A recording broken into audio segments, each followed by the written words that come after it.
100 miles from nowhere. The thought of coming home so far away. 20-some years old, a little young, a little bold. Ignorance bliss, or so they say. A little short on money, a little long on dreams. Trying to make a life of our own. Sunrise to sunset, we're hedging all our bets. Never gambled on coming home. No, we're never coming home.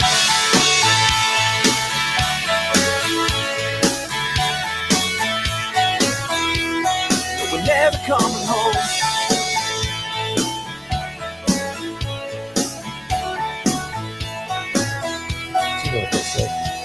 People always change while digging through the ashtray.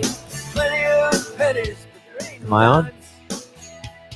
and the tank keeps getting empty, no matter how much they put in. All right, that's the Small Kicks. That's my band. I'm only allowed to play music that I'm allowed to play. And so I'm playing my band, which is really, I mean, it's kind of a funny deal, right? Because I don't want to be the guy that just plays my band's music, but I also want music at the beginning of the show. And the only music that I have the rights to play is music that my band and I wrote and performed. And so that's why I'm playing my band. It's not because I'm like, hey, look at me, this is my song. It's more of like, I want music. And so I'm playing my band. I don't know. You guys hear it? Yeah, I like starting the show with music. Sue me. I'm just kidding. Don't sue me. That's the Morning Buzz. Good morning. It's Tuesday, the 13th of April. Again, that was the Small Kicks, my band, with the intro music. I like intro music. And so maybe we need to create more intro music. And we need somebody to voice. Hank Onings wants to voice a little intro that says, the Morning Buzz, something like that, right? So lasers and the Morning Buzz. All right, so we'll work on that. Again, Hank, you keep saying you'll do it, but I'm just waiting for you to do it. Tuesday, April 13th. It's cold outside. It was 43 degrees when I got back from the gym. I did make it to the 4 a.m. club today, so that was nice. The club just really consisted of me, so it wasn't much of a club. It was more of just like 4 a.m. kind of self session or something. So did some cardio. I did 15 minutes on the bike, that Rogue bike that Bradford has at the lab. That's like, it's not like an average, exercise bike. It's one of those really super painful bikes. It's like every pedal, every stroke is just, let me back up so you can see my hands.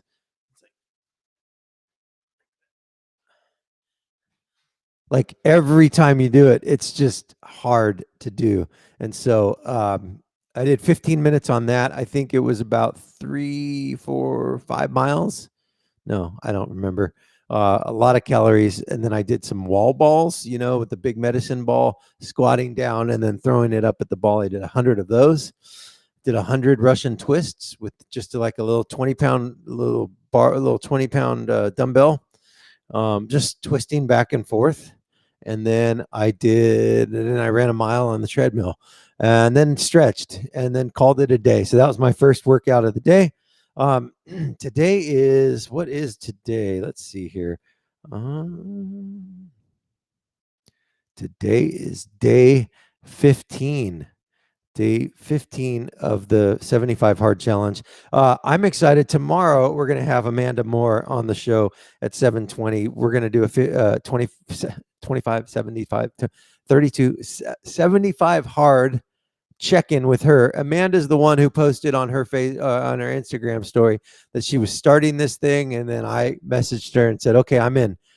Sign me up. I'm in. What do I need to do? And so she's the one that got me motivated to get my head out of my butt and just recommit myself to health and fitness and clear mind and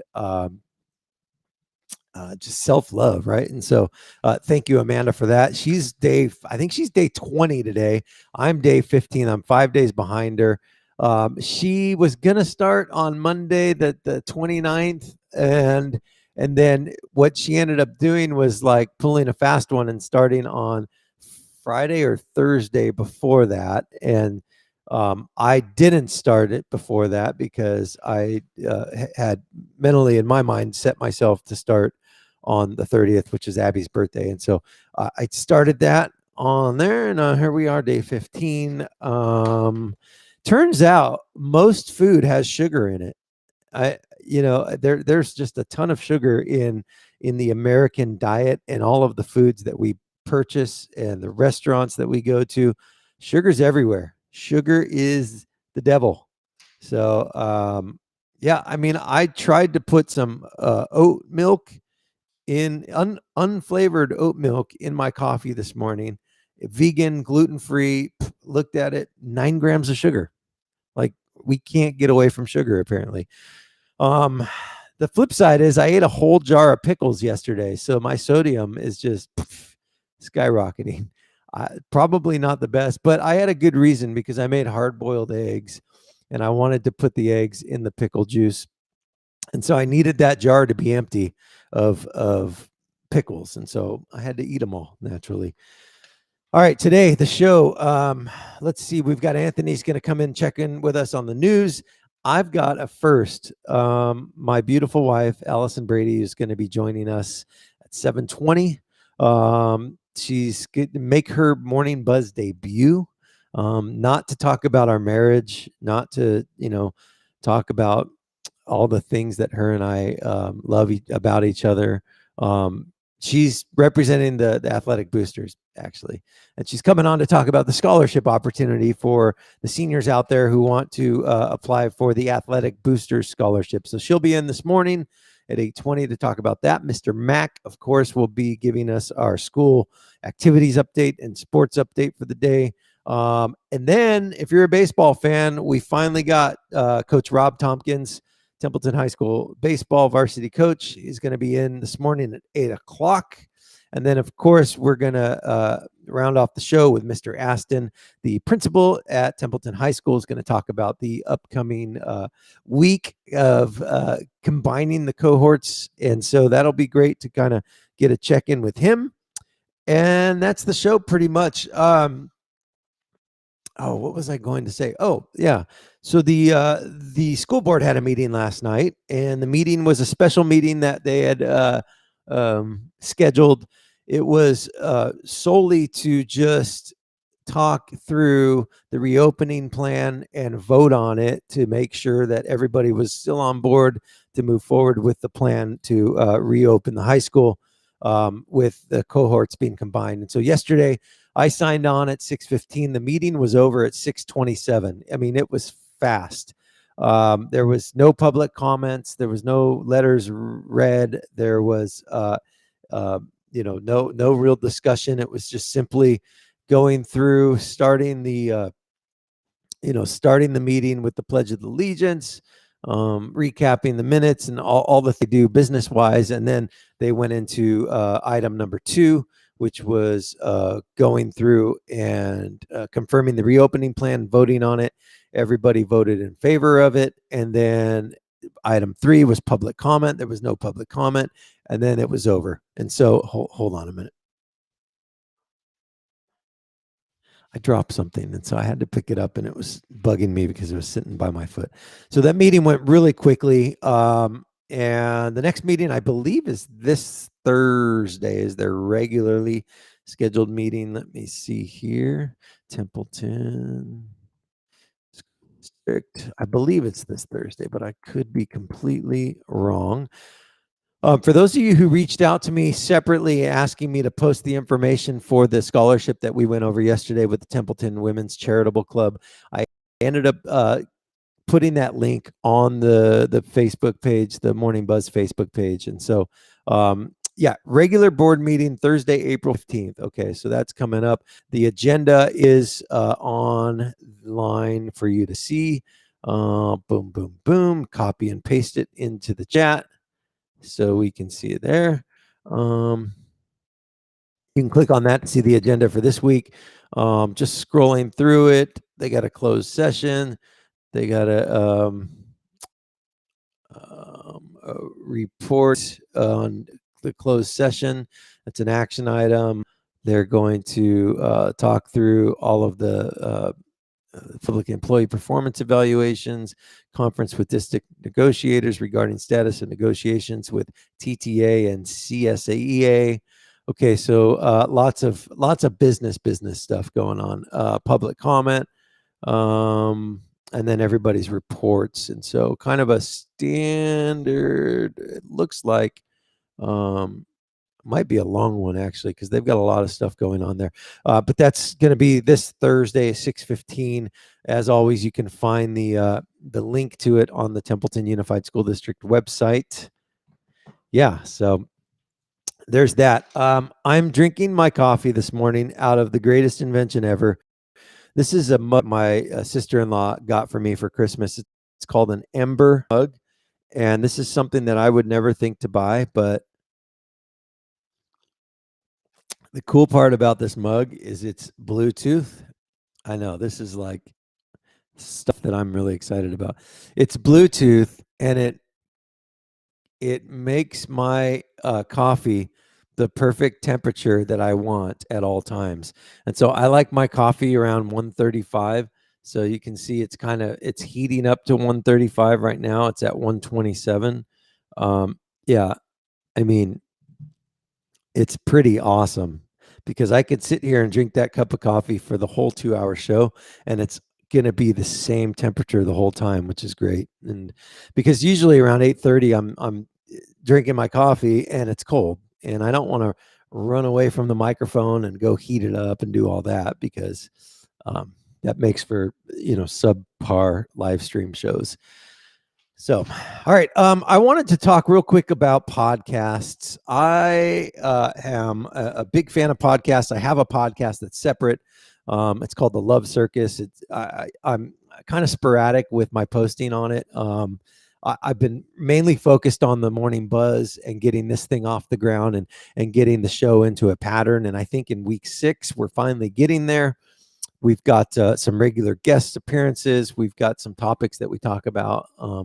But I will be posting more interviews, more podcasts coming up.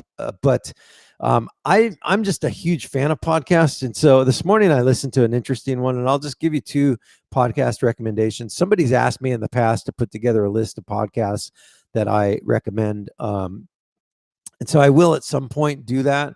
But just specifically right now, I heard a podcast this morning and I listened to one. If you guys know me, my last name is Brady. I'm a huge Tom Brady fan.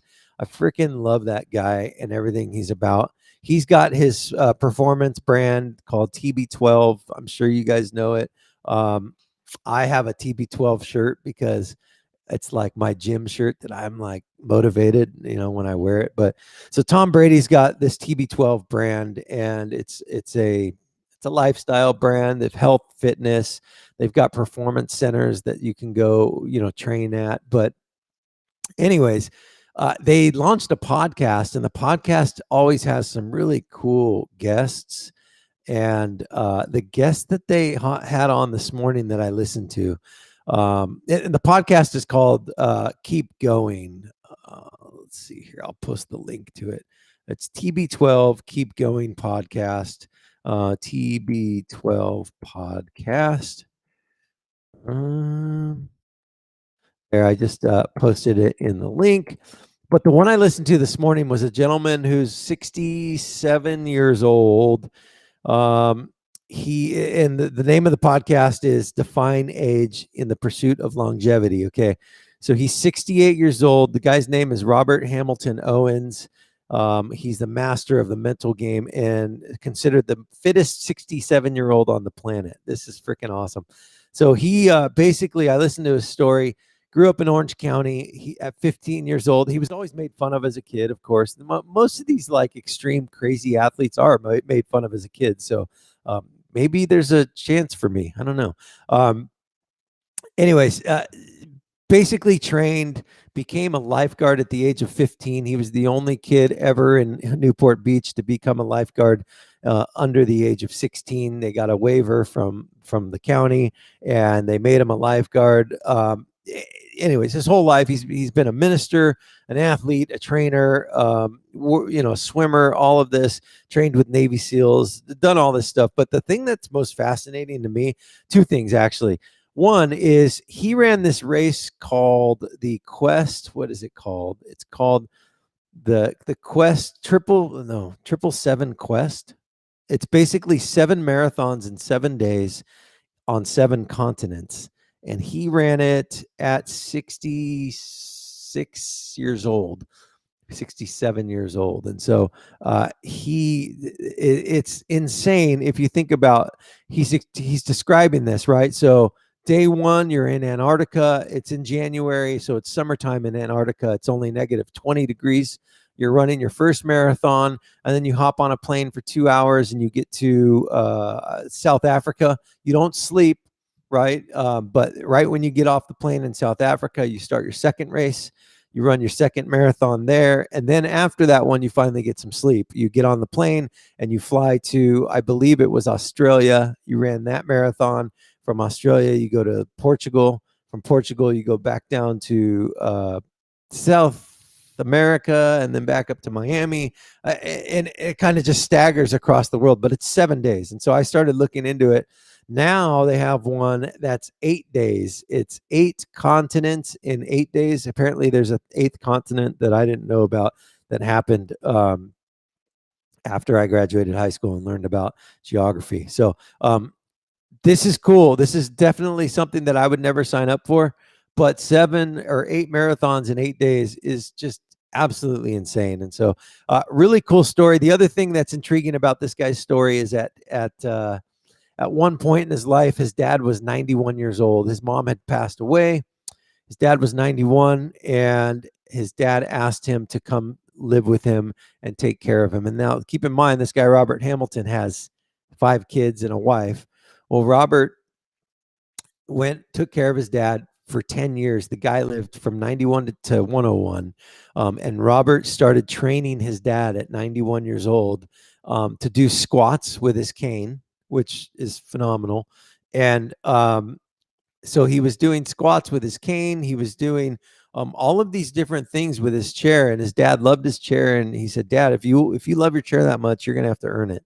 And so he started making his dad work out. And at 101 years old, his dad passed away, but he spent the last 10 years of his father's life with him, making sure that he was fit and healthy and living a good life. So that was a pretty inspiring thing that I heard about on that podcast, which I highly recommend it. I put the link in there. So that's one podcast that I would recommend. It's TB12. It's just they interview a lot of extreme athletes, a lot of champions, and it's a lot of health and wellness tips, stuff that I'm all about. So anyways, all right, with that being said, Mr. Anthony Reed, speaking of a guy who has been trying to get back in shape and get fit and working hard with the PT, the physical therapy, how are you, sir? I'm doing well this morning. It's Tuesday, so I'm looking for a good day today. Awesome. Well, that's good to hear. So yeah, how's physical therapy going? It's good. It's good. It's a steady progress. It keeps my mind sharp. It keeps my mind in kind of that stellar athlete mode that I know and that I love. And so I just have to, just like you were saying, just keep it going. So yeah, I was watching your video that you put together, your documentary, and some of the clips of you working out. Yeah. So just for the record, how tall are you? 6'6". You're 6'6". So they almost need to get like equipment for larger, taller people, because you make that equipment look like it's a play structure, man. You're huge. Yeah, that's what me and my physical therapist always joke about. It's like, and I tease him about it. I say, you need to go like work in a jungle gym or something, because if you're going to be working with me, I need something that's larger and bigger and all that stuff. So yeah, that's kind of a running joke between him and I. So that's awesome. Yeah. Well, Yeah. good job, man. Keep the course. Stay the course with that. It's definitely Appreciate that. probably helping you. So, Yeah, hey, appreciate it. any incidents going on this morning to report? No, CHP isn't reporting anything, which is good. They're not even reporting that they're doing any like assistance with construction. So they're not doing anything or a whole lot this morning. And I just want to bring up yesterday, like right after the show, probably around I would say between 11 and 12. An officer from the Paso Police Department actually tracked down and followed two stolen, I think it was utility vans, and that were like traveling together in tandem, but they were going out like 46 East, and so he tracked them, and then CHP got involved. And I don't know if you know 46 East, but like where Whitley Gardens is, Yeah. like that's where they made the felony stop for the two stolen vans. So I thought that was kind of cool. Yesterday, they gave up obviously without any incident, and so they actually stopped the freeway going eastbound for a little bit. I got some messages about that. So, but they gave up without any incident. They knew that they were caught. So I think I'm not sure where the stolen vans came from, but I think I remember hearing like Bakersfield, Fresno area. Okay. So I don't know what they were doing over here, but they were also trying to get back to wherever they came from. Sure. And so they obviously got caught in the midst of that. So, yeah, other than that, that's all that happened in the last 24 hours. All right. Well, Yeah. keep us posted then. We'll check back with you here at the top of the hour, 7:55-ish. All right. See you then. All right. Thank you, sir. All right, that's Anthony Reed, Paso Robles Incidents and Actions. And again, his Facebook page has over 6,000 followers. Anthony does a great community service to us, reporting real time any incidents and actions happening in and around the county. And so we thank him for contributing to the show on a daily basis. So, all right, at this time, this is first. My beautiful bride, Allison, is on the show. Hi. Hi.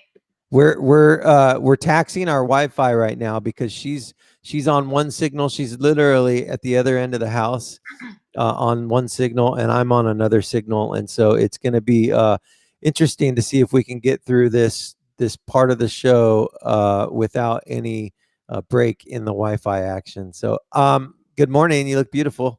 Thank you. Yeah. Are you nervous? A little. No, You are? Well, the good news is nobody really watches, so don't worry about it. I'm teasing. I'm fine. For those of you who know Allison and I personally, you know that there's no two people that could be further apart in the spectrum of loving the microphone and being in front of a camera. And so it's taking everything she has.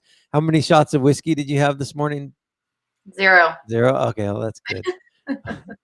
So, all right. So we can talk about, let's see, Templeton Athletics Boosters is actively, I guess, soliciting for applicants for this new, or it's not a new, but it's a scholarship opportunity.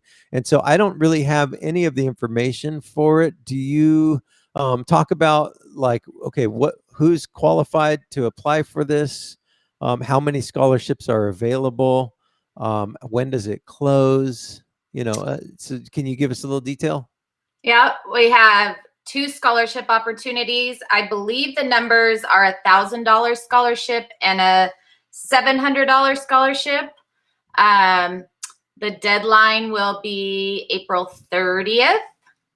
I believe anyone can apply, but if you look at the application, it's looking for athletes, but so yeah, it's a short application. You can find it on the scholarships page on the THS website. You do have to submit a small essay about your athletic experiences and what they've done for your life, and then just kind of a rundown of your participation in sports over the years. All right, It's pretty easy. I'm gonna see if I can pull up that scholarship here on the site. And so that they've been doing for a number of years, right? Yes. Yeah. And do we know who won it last year or no? Yes, we actually had 3 winners last year. I was on the committee that picked them. We had 3 very qualified athletes, so we chose 3 last year. We had Hope Irwin, Austin Diaquisto, and Ashley Hurdle win last year. Oh, wow. Okay. And so why did you do 3 last year? Because they were all too qualified to pick. Got it. All right. And so they made more money available? Uh-huh. Oh, very cool. All right. So I've got on the screen the application. And what I'll do is I'll copy and paste this and put this in the chat also. Let's see here. THS Athletics Boosters Scholarship. So, all right, so that's sitting there in the chat for you guys to click on. It's due on the 30th, April 30th, and we can just scroll through. I mean, this is all pretty standard information that you need to fill out. Yeah. All right, so they ask for previous athletic participation and high school participation in athletics. And do we know the cheerleading is obviously considered athletics? Templeton doesn't have a dance team per se, or do No, they? but dancers could apply. Say it again. I would say people that have danced independently could apply. Okay. I don't see why not. Awesome. Okay, and then they ask for an essay, extracurricular activities, and that's it. I will say the essay made the difference last year for applicants. I was on the committee, and the more detail you can go into with that, it just helps. Lets them know about you and why you deserve the scholarship. Sure. Okay. And now, is there any truth to the rumor that you are, in addition to this stuff, you're requiring them to do a simple math test also this year? No. No math test for this. Oh, good. Okay. Yeah. For those of you who don't know, Allison, Mrs. Brady, is a math guru.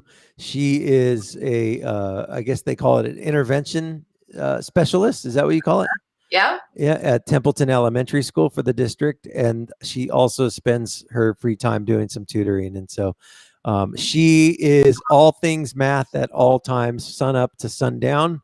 And I'm the exact opposite. And so she still loves me anyways. So, all right, Allison, what else do we need to tell people about the athletics boosters? Anything besides the scholarship? I know that snack bar's been open. Snack bars are open at baseball and football, so come support us. It's all prepackaged food. So, but we got coffee and hot chocolate on Friday nights, and cup of noodles and snacks, and just hoping that we get tri-tip sandwiches this fall.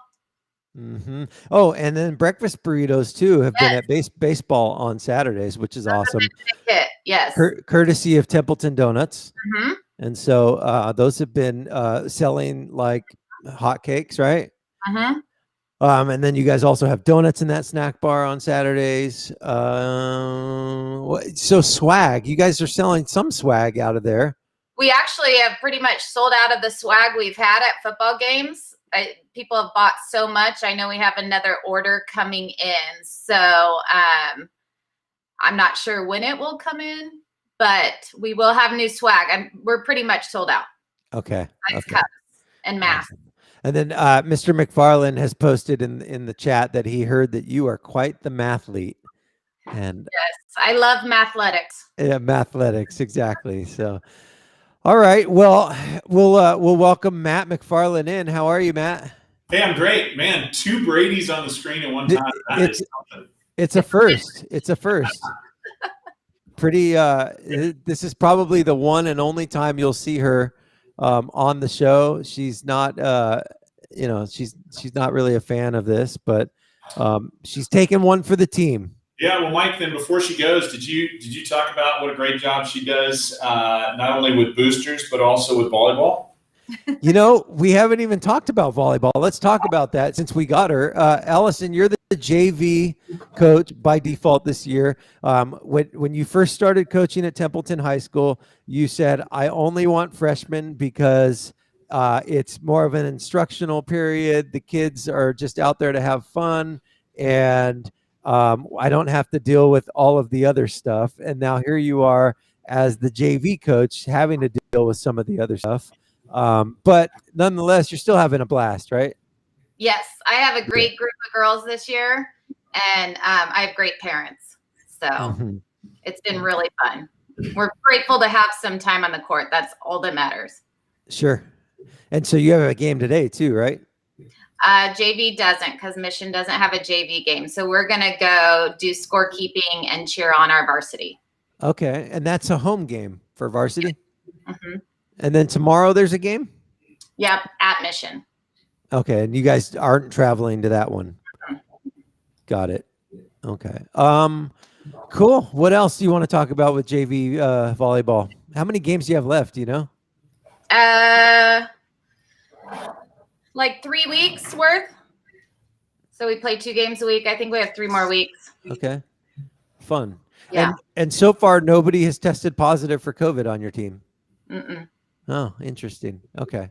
Well, that's good news. So, all right, Allison. Well, you go have a good day with your littles, your elementary kids. At some point, we should get Renee Argain's computer fixed so we can get her on to do the Monday motivation. She does this thing at our campus. You should have her do it, where she makes all the teachers go outside and dance on Wednesdays before they start Zooming. So I love that. Really have her on here for her dance lessons and ideas for pumping up teachers. So got to get her on. What time is that at, Allison? We might be able to get video of that and post it. I think I could check. It's usually on Wednesdays before we start Zooming. I think they start Zooming at 9, so it's probably around 8:30, 8:45. I could double check. It's pretty funny. Okay. Pretty awesome. All right, Al. Thank you for coming on. Bye. Fabulous day. Thanks, you too. Bye. All right, that's my wife, Allison Brady, and she, yes, she is quite the mathlete. Just to recap, Matt, what she was talking about. So the athletics boosters have a scholarship available. Last year they gave out 3, but they're ideally giving out 2, a $1,000 scholarship and a $700 scholarship. And it closes on the 30th of April. But to qualify, all you have to do is fill out the application, and they ask for your experience in sports, whether it's in or out of school, and then obviously past experience, and then extracurricular too. And there's a short essay that's required that's part of the application process as well. So just another example of a ton of money that's available for these kids as they go on to the next level, right? Yeah, and shout out to the organizations and the businesses that are helping support our kids. Oh, 100%. Yeah, it's there's more that have reached out too. Yesterday we had the Templeton Women's Charitable Organization on the club, and so she kind of gave us the rundown. We've got this boosters one. Last week we had Michael Sudbrink on, who's one of the basketball coaches, talking about his daughter's Memorial Fund scholarship that they give away for Live for Shelby. And there's another one that's there's another one out of Creston, the Creston Women's Scholarship. Yeah, so I reached out to them to get more information on that one. But yeah, I mean, and that doesn't even scratch the surface. There's probably 10 or 15 more available. Yeah, and there are a bunch that have already closed, and so for parents of juniors, you got to be keeping an eye on this, about 10 months from now, and getting your kids on those, then, because man, there really is a lot of money out there to help support our kids. So Yeah, there's a lot of money out there, and there's not a lot of applicants, surprisingly, this year, and that seems to be the case with each of them that um, that we've come across. Everybody is asking for more and more applicants because for some reason this year the numbers are way down of people applying, and I kind of my theory is that it's just there's so much happening at once right now. It's kind of information overload, kids getting back to school, trying to wrap up the year, committing to school. I mean, it's all happening at once, and the scholarship piece is just kind of taking a backseat until the last minute, right? And so I think in the next 10, 15 days, they'll see and a lot of them have extended their deadlines too, which is probably going to help. But yeah, I think we'll see kind of an influx of applicants coming in for most of these scholarships coming up. Yeah. So, all right. So that's scholarships. Are you, Mr. Mack? Are you an athlete? I was. You were. I think we've talked about it briefly, but would you run 7 marathons in 7 days on 7 different continents? On 7 continents? No. No. No. So there's this thing called the Quest for 7. It's 7 marathons in 7 days on 7 continents. Yeah, any one of those is unthinkable by me. You run 4 of them at night, and then you run 2 of them with no sleep. Like you start in Antarctica, it's -20. It's the summertime there. It's -20. You finish that one, you get on a plane, you go to South Africa, you run that one in 96-degree heat. And then from South Africa, you fly to, after the South Africa one, you sleep and fly to Australia. Okay. Run that one in Australia. And then you fly to, I think it's Portugal or somewhere. Yeah. Anyways, I listened to a podcast this morning and I just thought, man, you've got to be just a completely insane mental state to be able to kind of stomach something like that. Yeah. My brother has run 25 marathons, but not in 25 days. Right. But I figure since he's run that many, that kind of covers all the siblings. So we're good. Yeah. Right. You guys can split them up. Absolutely. Yeah. How funny. So, how old's your brother? My brother is in his 60s now. And is he still running? No. He did 25 LA marathons. Wow. Yeah. That's impressive. Yeah. Good for him. Hey, Mike, we got some sports today. We got boys tennis. Boys tennis kicking off. And to be honest, yesterday I was out there watching the guys tennis, and they were scrimmaging yesterday against the girls tennis team. Oh, interesting. Yeah. So the girls tennis is done though. They are done. But they came out to help out the guys and just get them ready for their match today. So who won? I'm going to keep that under my hat. No, to be honest, I don't know if they were keeping score or not. I mean, they were keeping score, but I don't know if they kind of did everything at the end to see who won the most. And not everybody was there. The girls' number 1 wasn't there, Madeline, and Lance Dunn, who I'm going to guess is our number 1. He wasn't there either, at least not when I was there. So, there were a couple people missing, but it was fun for them to get to play against each other. And for the girls who have, just finished their season, they are all in shape and all used to the competition, and the guys are just kicking off theirs. So it'll be interesting to see how our guys do. And they open up with Orchid today at home. Okay. And so, now, how many players are on the team? So how many different matches do we have? Yes, Mike, that is the correct answer. I'm not actually sure because it depends. I mean, I'll know today because I'm gonna check out the match. But like some players, if you look back to the girls' season, some of the girls would play singles and doubles. Oh, got it. Yeah. And some would, because she had so many great, really solid players, she kept more maybe than, would normally be kept. And right. So there were some that might not play this particular game. or this match and wait till, later on in the week to play. So I'm not sure how many they're gonna carry. I don't know. Yeah. But those competitions are typically, 3 hours. Yeah, I would say, and again, that kind of varies depending on how many courts you have. With us having 4 courts, we are bounded by the sun because we don't have any lights. Right. Now at this time of the year, that's not really a problem, and they're starting at 3:30. So I would say it's a couple hours for sure. They play singles plays 2 sets, and doubles play 1 set. Okay. So it kind of depends. If you beat somebody 6-0, it's going to be a quick game. Yeah. Yeah.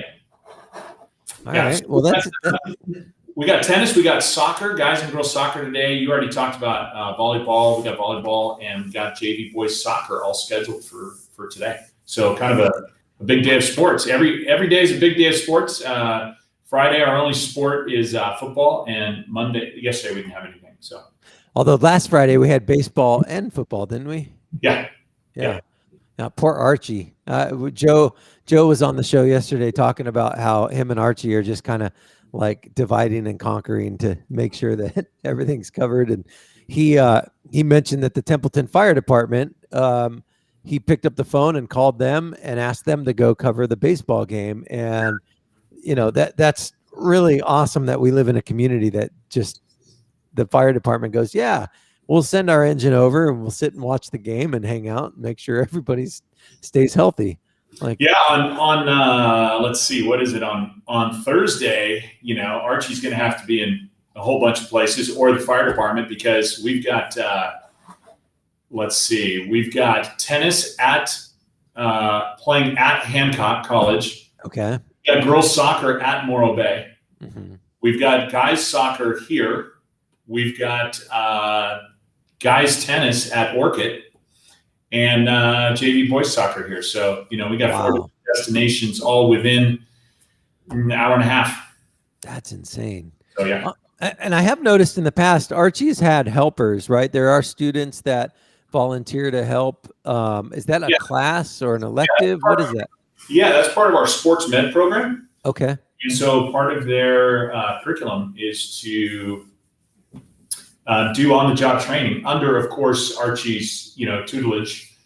He's there to observe and all that sort of thing, and they're there to help and put what they're learning in class into practice with their peers and at the games. So yeah, it's such a great program. And is that program active this year with COVID and distance learning? Okay. Yeah. So cool. Yeah. Yeah, those kids, I mean, for those of you who haven't been to an event, which, most of you have, but there's a lot of icing going on. There's a lot of wrapping going on. There's a lot of just checking and diagnosing going on, which, by the way, I did hear, I don't know if it's public information, but I heard that one of the players, football players, also came back with a concussion, so he's out as well. One of our running backs. But that's the thing, is that something might not go diagnosed right away, but Archie stays on top of it and makes sure that, he's doing all of these things to properly diagnose. And then obviously those student helpers kind of pick up the slack and, are running to get ice, helping wrap, learning how to wrap, all of those things. So very cool program. Yeah, and it's not uncommon, especially at a football game. It's not uncommon to see doctors on the sideline. I know Dr. Labens is often there, and Jason Sanders from Movement for Life for San Luis Sports Therapy, he's often there. The fire department, of course, is there. So, yeah, great, like you said, community support and just looking out for our athletes. We want our athletes to win, but we also want them to, be safe and healthy and all that. So, absolutely. Yeah. Okay. So, how are the sweatshirt sales going? Do you have any updates on that? I don't, because with last game being an away game, we didn't sell very much, because even though we opened the Spirit Shack out on the football field, there wasn't anybody there because the football game was on the road. So kidding. I'm just kidding. We didn't. I was going to say.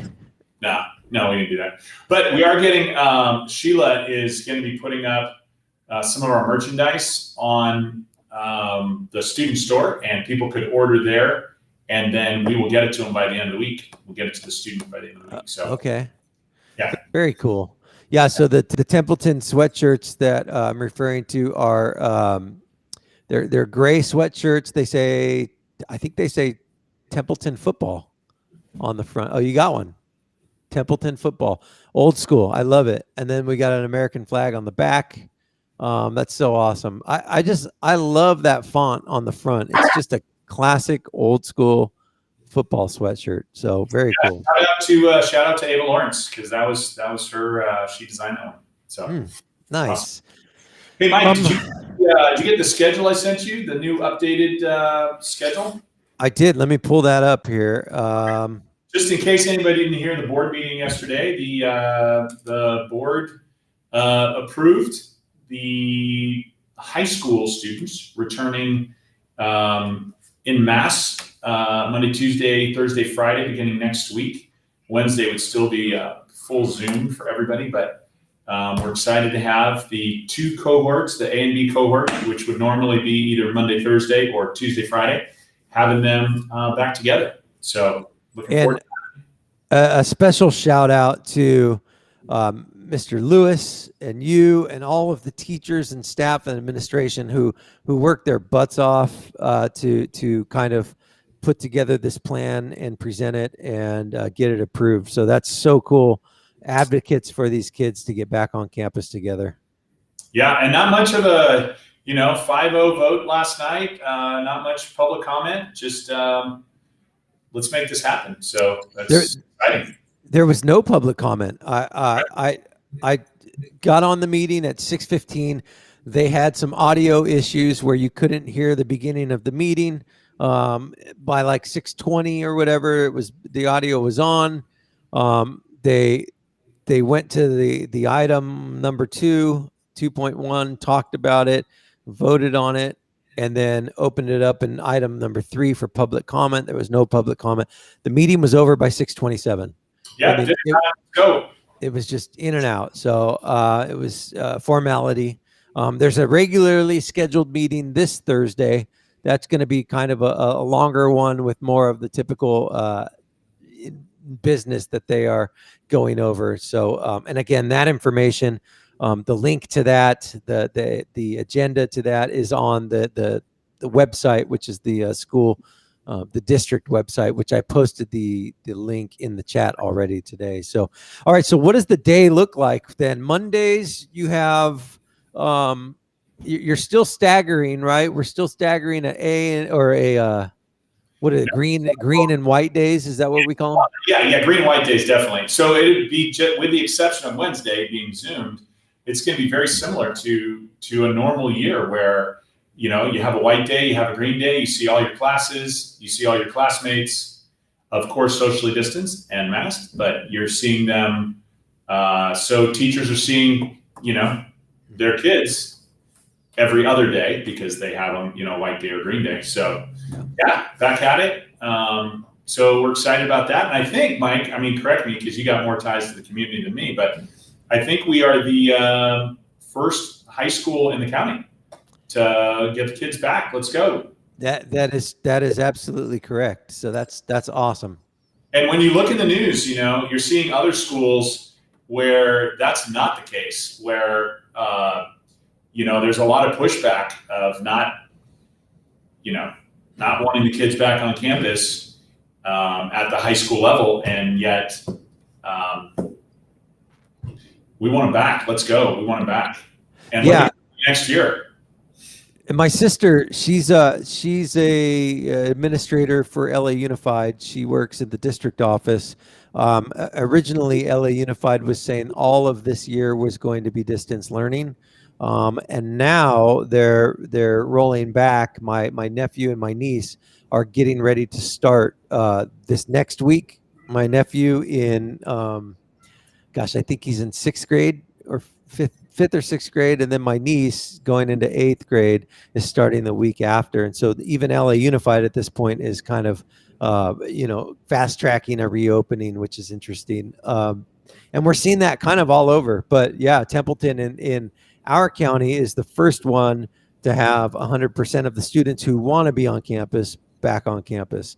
And that's important too, that people understand that this isn't, you're not being forced Exactly. to do something that you may not be comfortable with, right? You still do have the option to distance learn, but they are saying that once you decide to do one or the other, you're staying with that, right? Yeah, if you selected, in the past to stay distance learning, well, then that's because they've set up the system for that. Then that's what you're going to be doing. If, of course, you were a student on campus and there is a life change in your family, a grandma moves in with you or something like that, there's going to be allowances for that, of course. Yep. But it's the moving back and forth, and I don't feel like it anymore.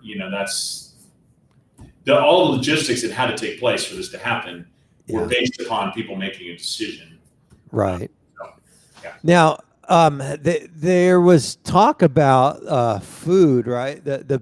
One of the big obstacles was the allowance of eating on campus, what that looks like. And so there's no eating on campus, but they are providing these grab and go complimentary meals. Yeah, on the way out. Do you know what those meals consist of? I will tell you, first of all, that McPhee's is not making them. So wherever that rumor came from, that's not true. It's not tri-tip sandwiches. It's not prime rib. No. There is not that. We do have a menu, and I'll get that to you, Mike, and you can see what that is. And it's rotating through, a variety of different things. Jackie Bobson does a great job with our food services department and making that happen.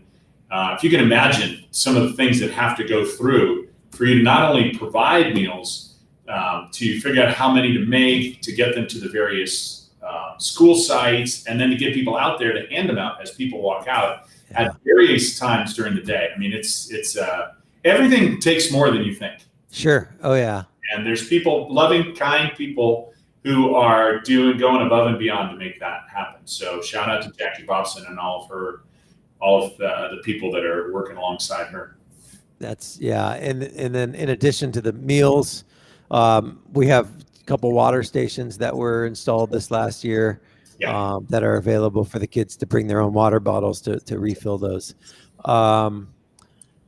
Okay, so masks. You're in class. Are you wearing masks the whole time? You bet. Okay. Anytime a class is in session where there's more than one person, you guys are masked up and okay. Yeah. But you're 3 feet. Following all the protocols, that as those things change, then we'll adjust for those. And we've got people that are keeping an eye on all of those, all of the requirements, just making sure that we're keeping our kids safe and following the guidelines. Yeah, no, that's good. Okay, cool. Let's see what else. And still no change to any of the athletics spectatorship rules guidance. I know Joe and I kind of touched on that yesterday. We're still waiting to see what happens, I guess, in the next. Allison was saying last night that today or tomorrow we have a chance to go into the orange tier.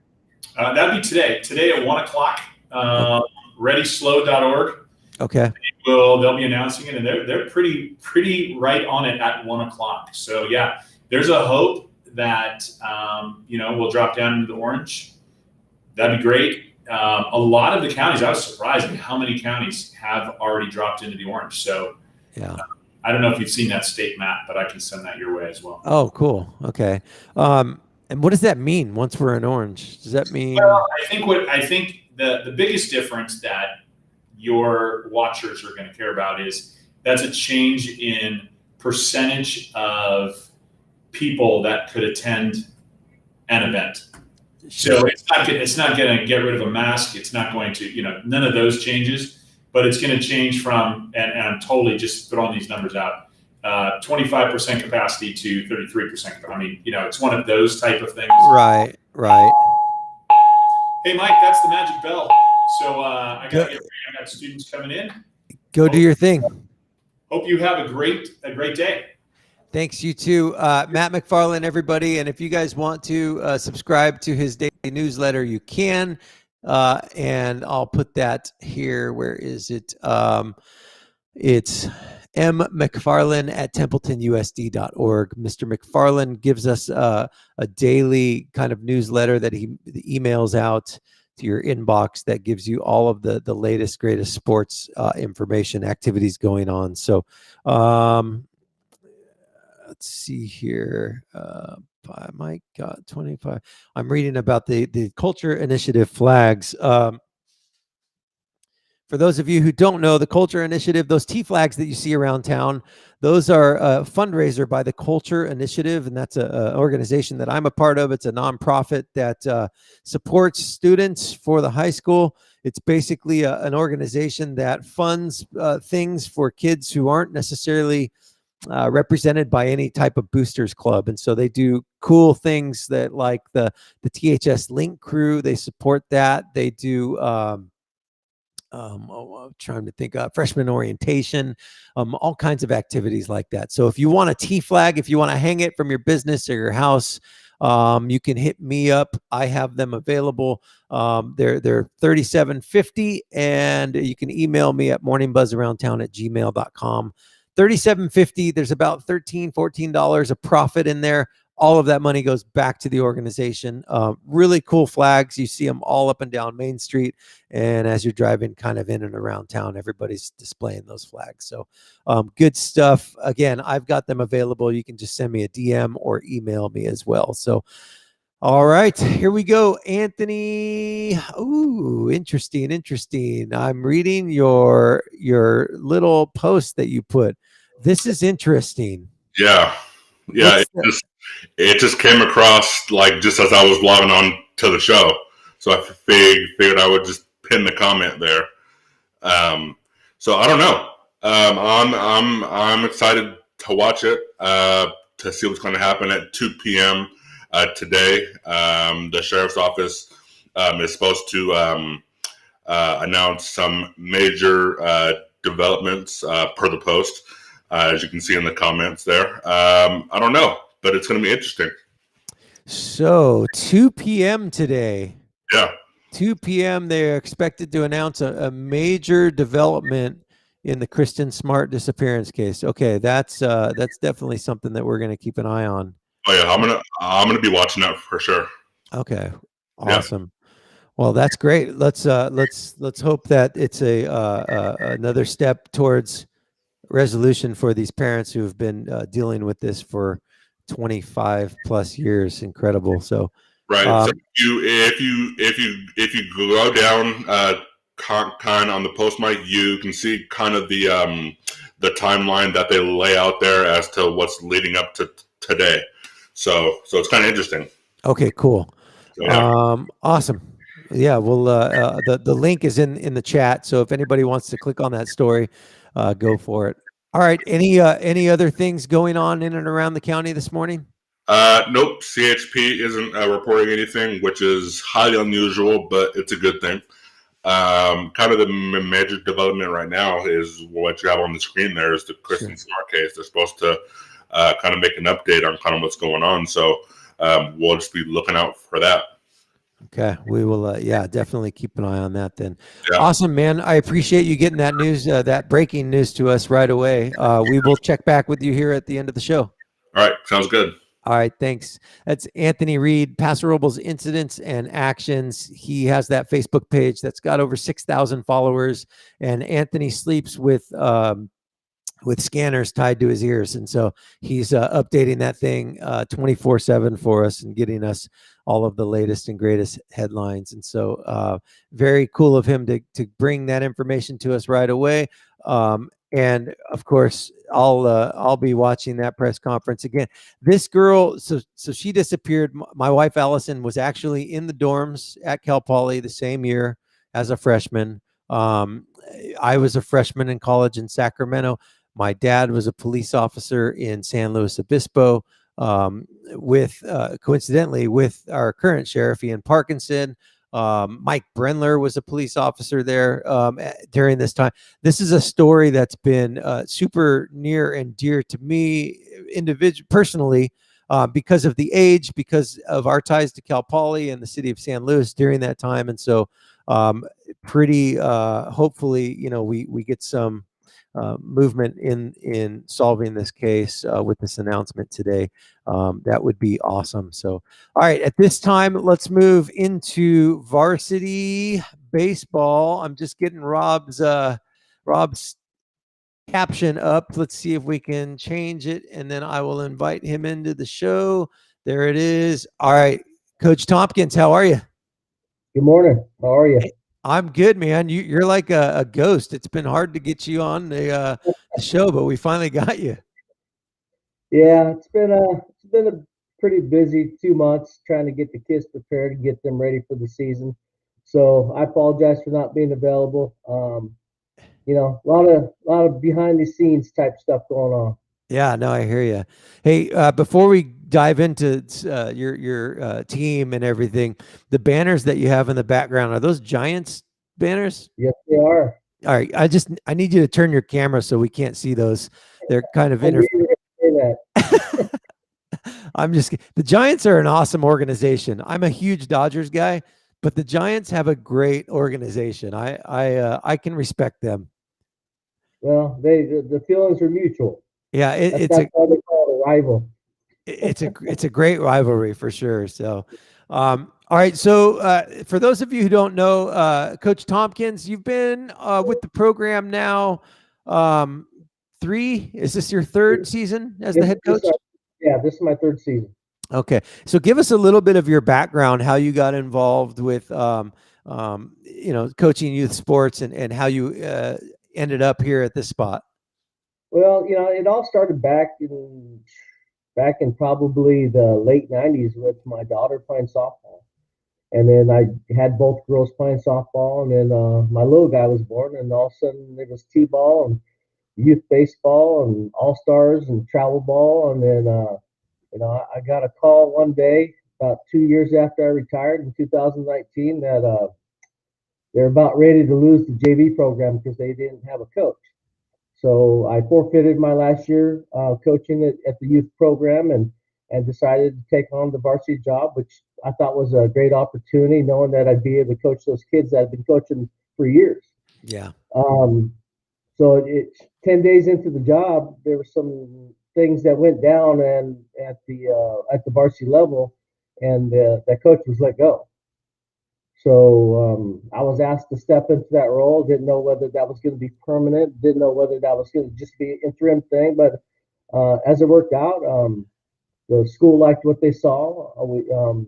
We had a good coaching staff that I brought aboard, and we made it all the way to the semifinals in CIF in playoffs that year from a team that we started 2-7.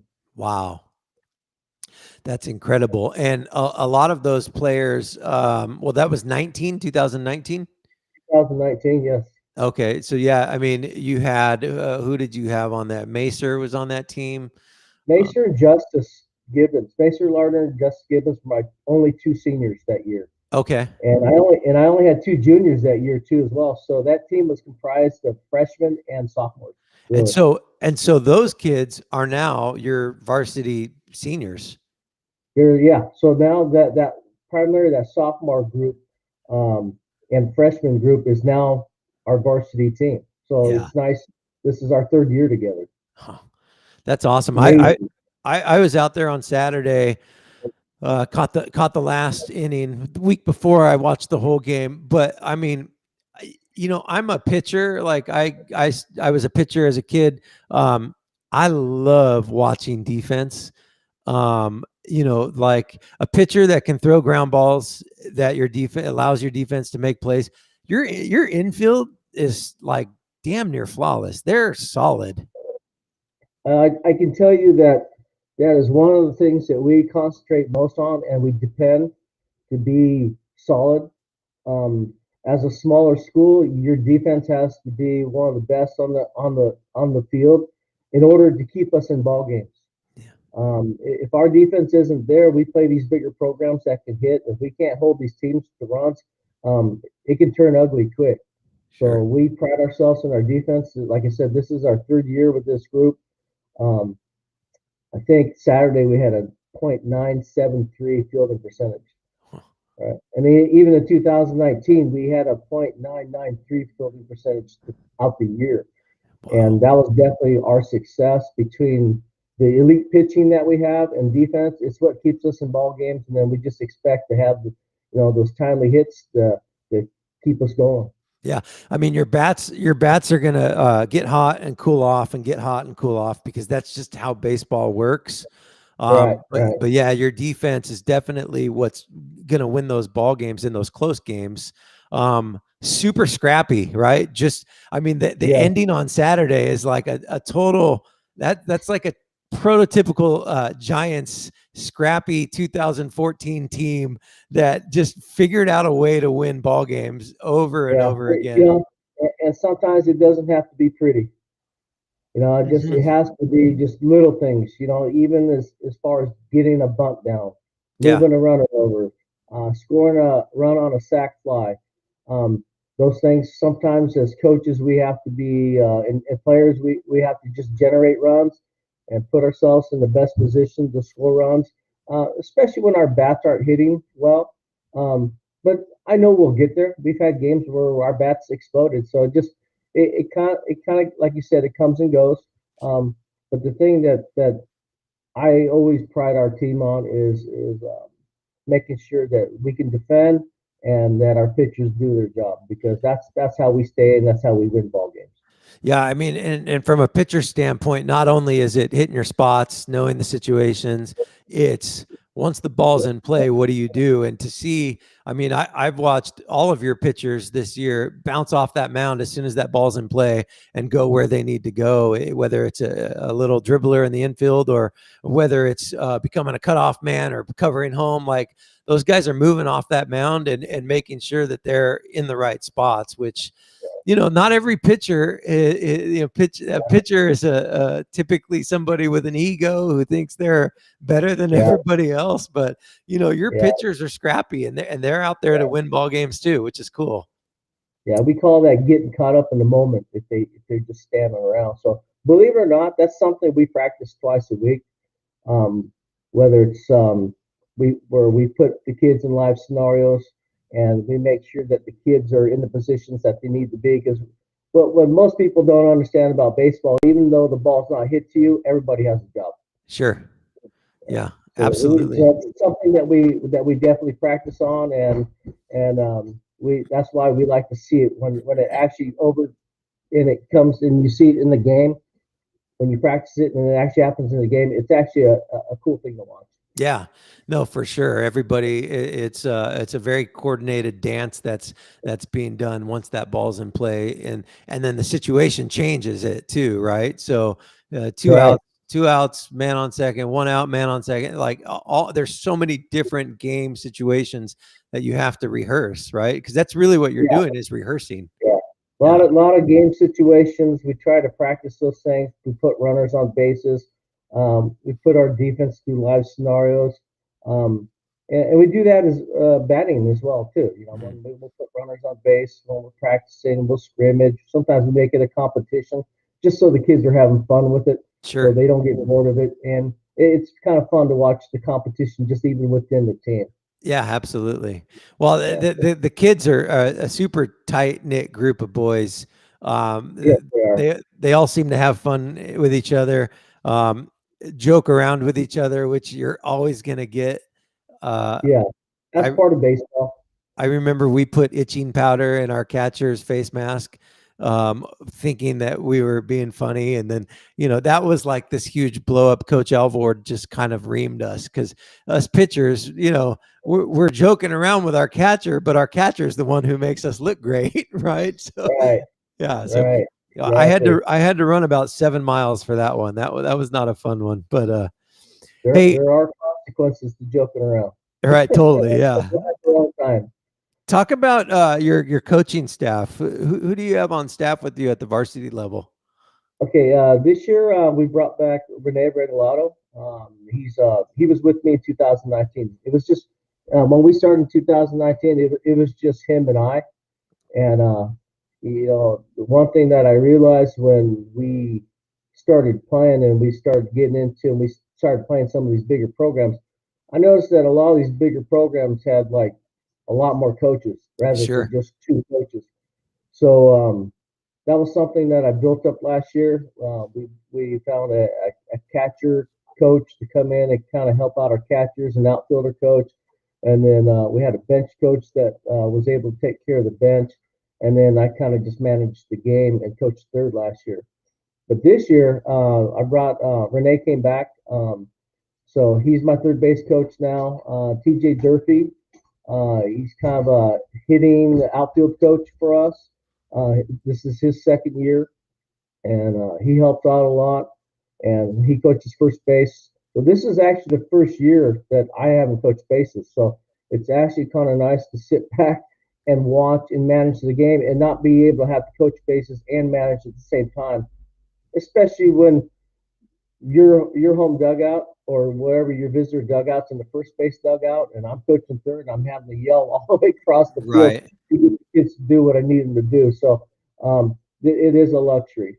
So I have Renee, which is the guy's awesome. We share a lot of baseball strategies together. We bounce things off each other.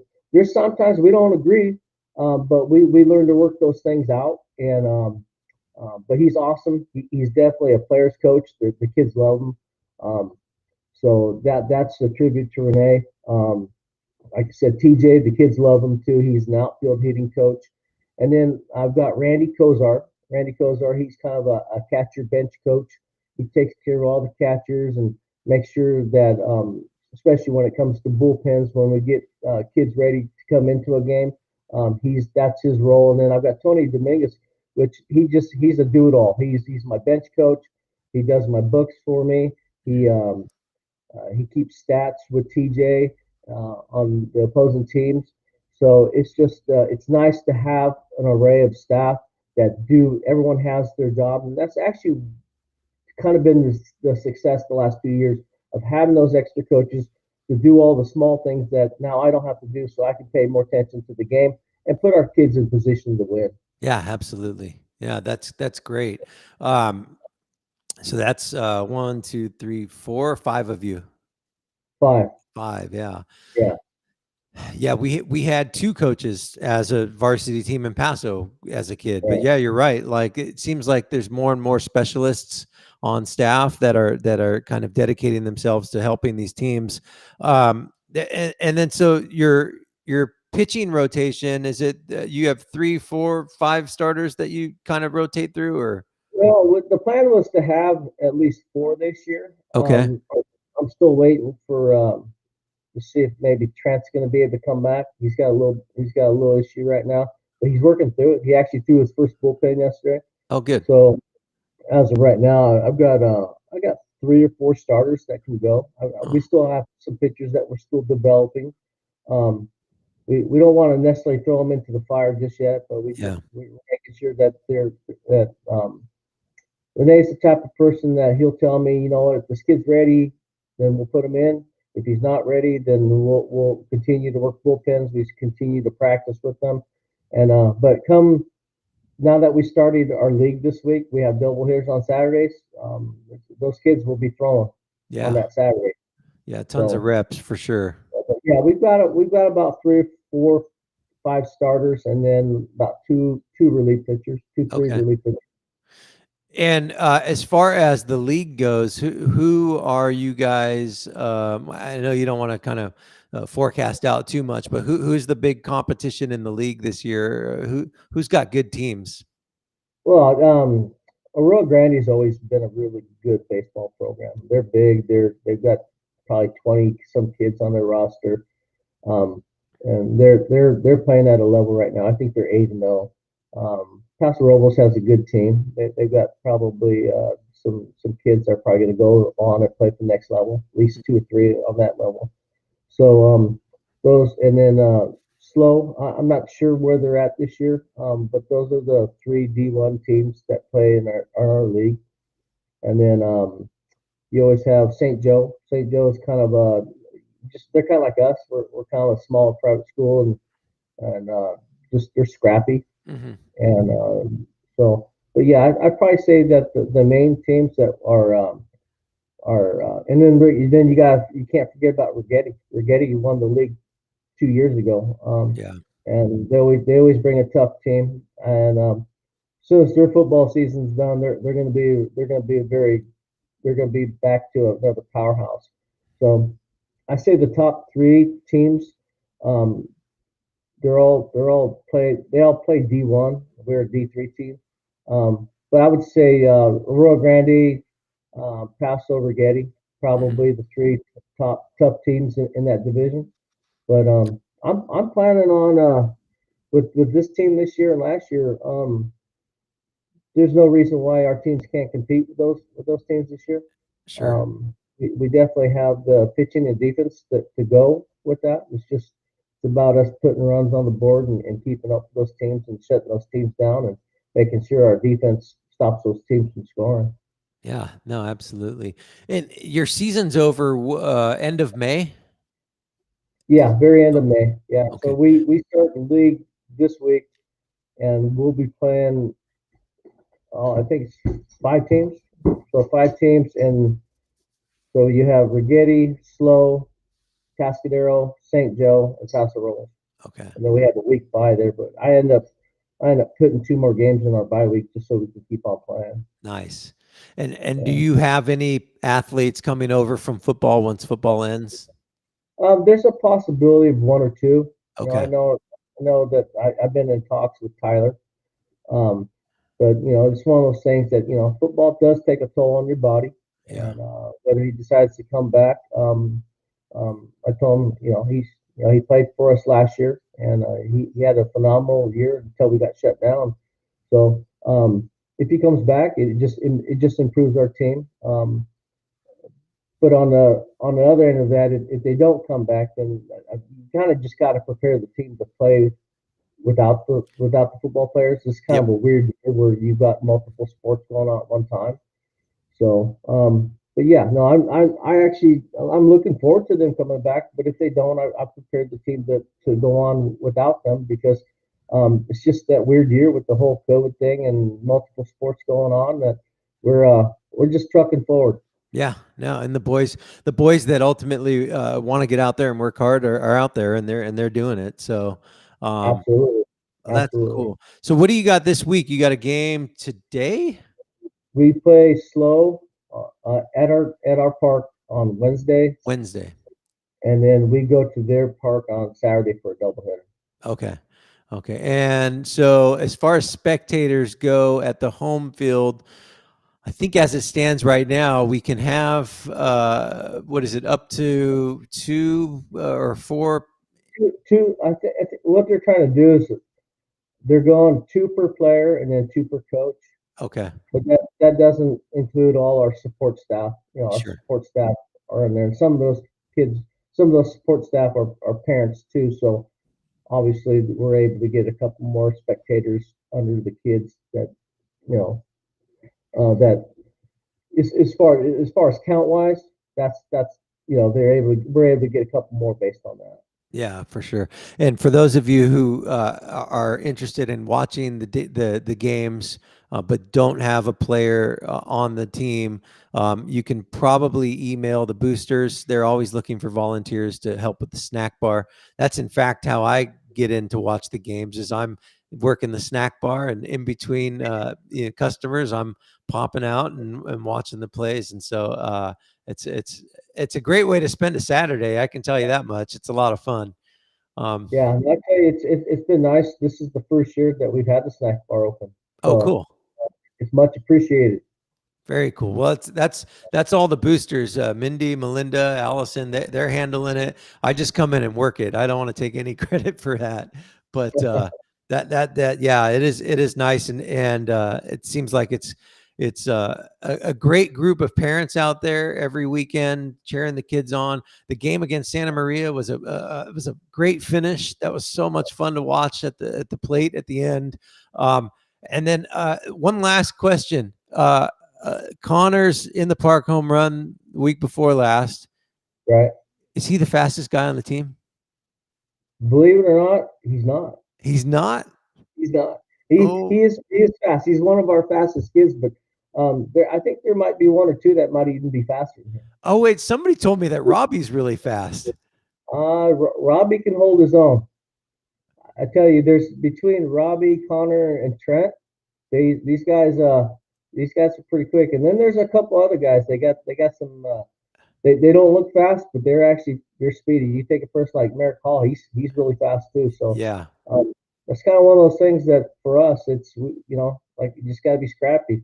Got to use your legs, on the base pass and get us in positions to score. And yeah, no, it's kind of nice having kids with speed. Yeah, for sure.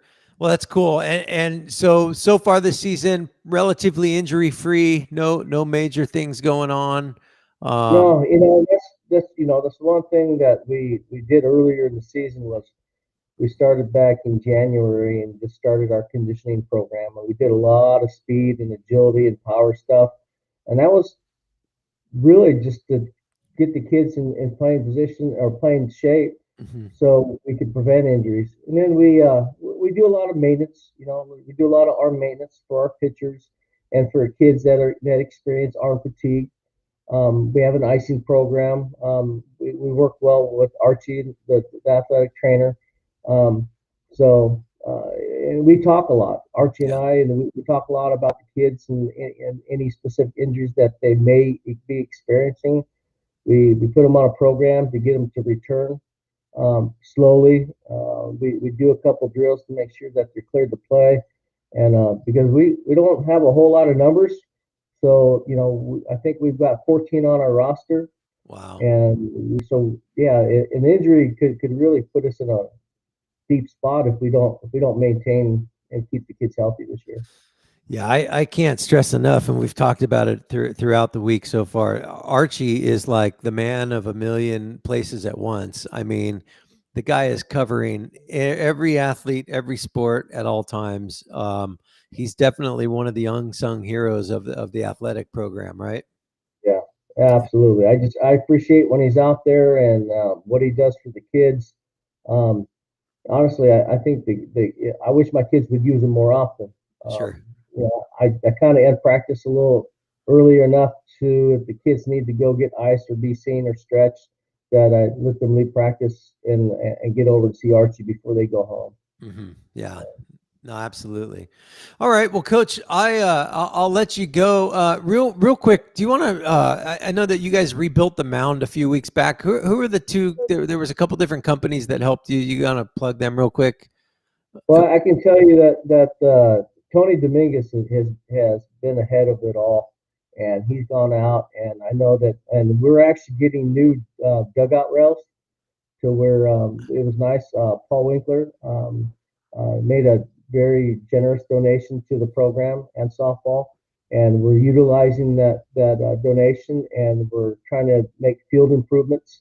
So we want to improve our dugout. We're trying to push out the rail about six feet, and then to where we actually have a real dugout.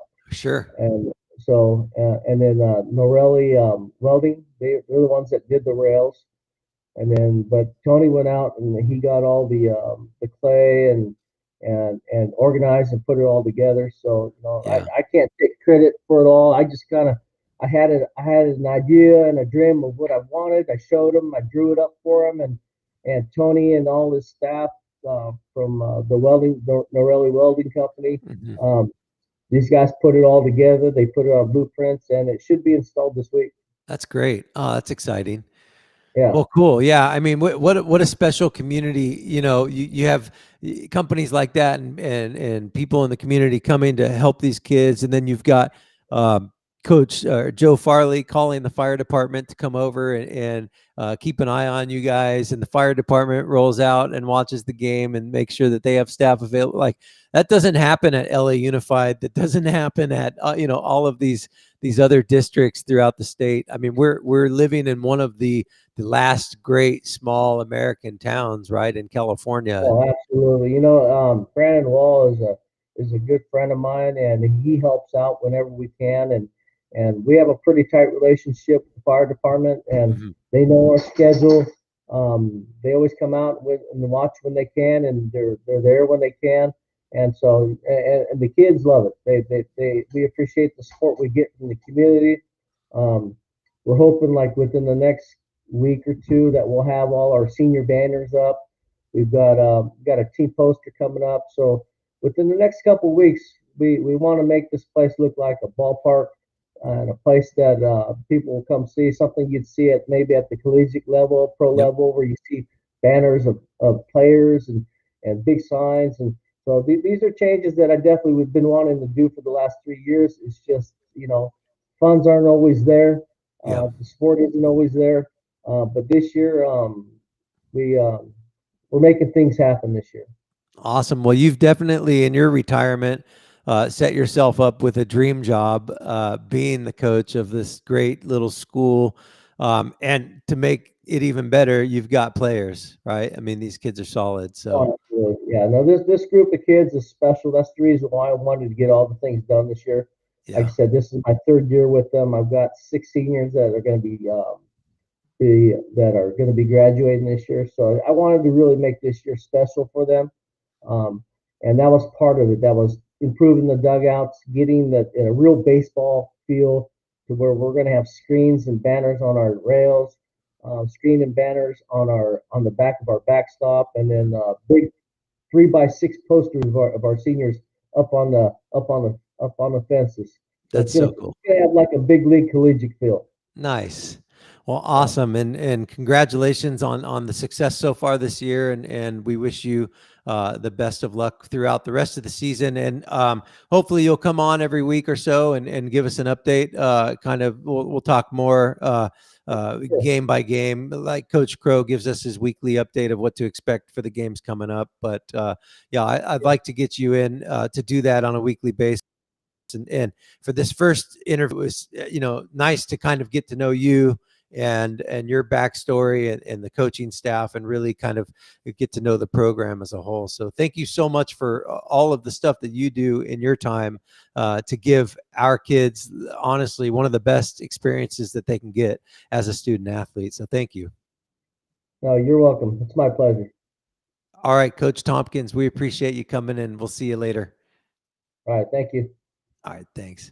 All right, that's Rob Tompkins. He's the varsity baseball coach who is just a phenomenal leader to these kids out on the field. And he's got his staff that obviously helps him out quite a bit as well. But Rob's, he's retired, and he's just spending his time giving back to the community and creating these opportunities and building this program for our children. Super cool. Baseball is a sport that's near and dear to my heart. It's the first sport I ever played. It's the only varsity sport that I played growing up in high school. I love the game. I love the competition. I love the psychology of the pitcher and the pitcher and the batter that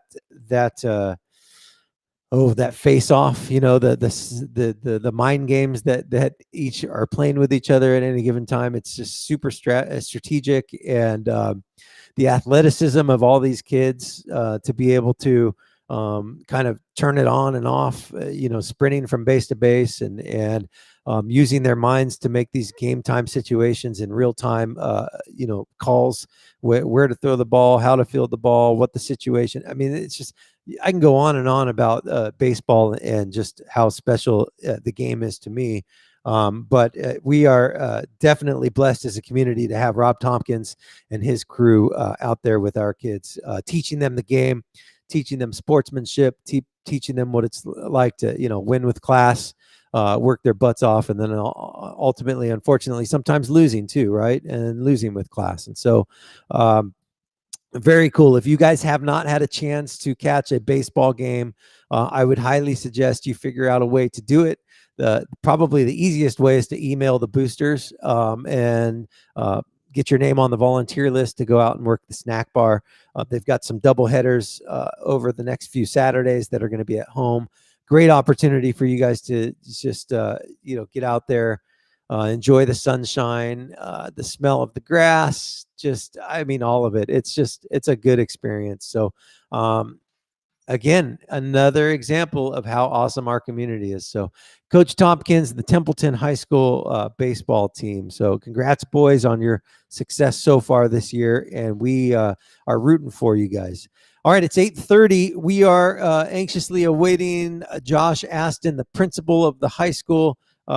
He is coming off of his spring break.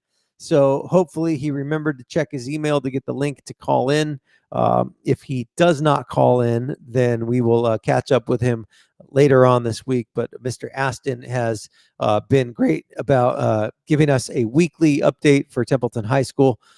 Things that we're going to ask him about today are obviously moving back into full-time, or not full-time, but fully populated students on campus at the same time. And so again, the students will all be back on campus. The ones who want to be back on campus will be back on campus Monday together. Just share my screen real quick so you guys can see. We've got starting Monday the 19th. We will have the A and B cohorts combined. Everybody will be attending Monday together from 8 to 12:45. Tuesday also, so Mondays are white days, Tuesdays are green days. Wednesday, 100% of the student body will be on distance learning online at home. Thursday, green day, everybody on campus. Friday, white day, everybody on campus. And then week 2 reverses the green and white days, but it's the same. And so that's in the wake of all of the guidelines in the county and the state changes to from 6 feet to 3 feet. It's allowing these kids to all be back on campus. Obviously, the staff has all gone out of their way the staff has all gone out of their way to make those things happen. So, hey, this breaking news, KSBY is reporting right now, breaking news, search warrant at the home of Ruben Flores. Again, another search warrant. They spent 2 days, let's see here, but it looks like they're doing another search warrant as it stands right now at the home of Ruben Flores. So that's Ruben Flores is the father of Paul Flores, who was the last person that was seen with Kristen Smart in Memorial Day weekend 1996. So that is breaking news happening right now at the home of Ruben Flores. And again, we saw this in March where they went out and served a search warrant. But here again, they are doing another search of the home right now. So, and then there's also at 2 p.m. today, San Luis Obispo Sheriff's Department will be making a major announcement in regards to the Kristen Smart case. So, yeah, I mean, this is a interesting thing that's happening. So, again, KSBY is reporting as of right now, they're doing another search warrant at the home of Ruben Flores in Arroyo Grande. So, you know, I don't necessarily go super deep dive into news and all of that, but this is something that is local to our community. It's a story that we all know and have followed closely for the last few years. And so I naturally am reporting on it. But yeah, KSBY is now out in front of the home. You can go to their Facebook page. They're live. And so let's see here. Let's see if I can pull it up. I don't even know if this is legal, but I'm going to see if I can get it on here.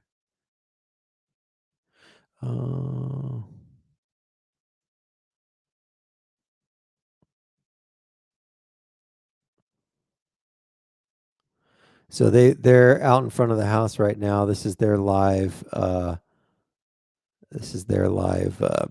feed. And again, this is KSBY. This is not my coverage. This is KSBY, but they've got breaking news. They're doing another search warrant at the home of Ruben Flores. And so this is their feed that they're live on right now. So we'll stay on top of this news. If you guys go to KSBY's website or their Facebook page, you can tune in and watch this. And I'll have this going on the side just to keep an eye on it. But I don't I don't know if I'm legally allowed to broadcast that, so I'll turn that off. Last thing I want is to get shut down by the FCC. I don't even know. Does the FCC control the internet? Isn't that a big thing? All right. So Josh Aston, it's 8:35. He must have forgotten that today is his day. So, oh, I got Anthony on. Let's get Anthony in here. Hey, Anthony, real quick. I saw that KSBY has breaking news that they're searching the home of Ruben Flores again. Yeah, I'm watching it here. Yeah. All right. Do me a favor. I've got Josh Aston, Templeton High School's principal, in the waiting room. Yeah. Keep an eye on the story. Take some notes about what the reporter's talking about, and then let's check back in here when I wrap up with Principal Aston. All right, I'm on it. All right, thank you, sir. All right. All right, that's Anthony Reed, Paso Robles Incidents and Actions, and he runs a Facebook page that helps everybody stay on top of all of the latest incidents and actions happening in and around the county. He's got over 6,000 followers, and the joke is that he sleeps with his scanners, and so he is always reporting real time all the things going on. So, all right, let's I want to prepare you guys. The face that you are about to see is the face of a high school administrator who's coming off of a nice resting period of spring break. Here he is, Principal Aston. How are you, sir? I'm doing great. It was a nice break. It was, huh? Yeah. So did you turn your phone off? No, I didn't turn my phone off, and I'll admit I checked my email. I didn't respond to many, but I checked it every so often, just because I didn't want to come back and have 400 emails that I hadn't even looked at. Yeah, no, I hear you. It didn't even dawn on me when I saw you on Saturday at the baseball field. You were basically filling in for Joe Farley, who was coming off of a whirlwind, crazy few days of sports activities. But something you said in our conversation briefly, I just kind of like glossed over, and then I came back to it later and went, wait, did he just say he was in Oceanside last night? So were you vacationing down there, or was it military stuff? Or no, we just we went to Oceanside because you can get kind of affordable beach houses, and so we had a beach house down there and just hung out on the beach and enjoyed just some downtime. That's great. And so you had a week away, and then you got home on Friday night, and then back at it Saturday morning. Yep, right back at it. But it was awesome, and it was a fantastic game Saturday.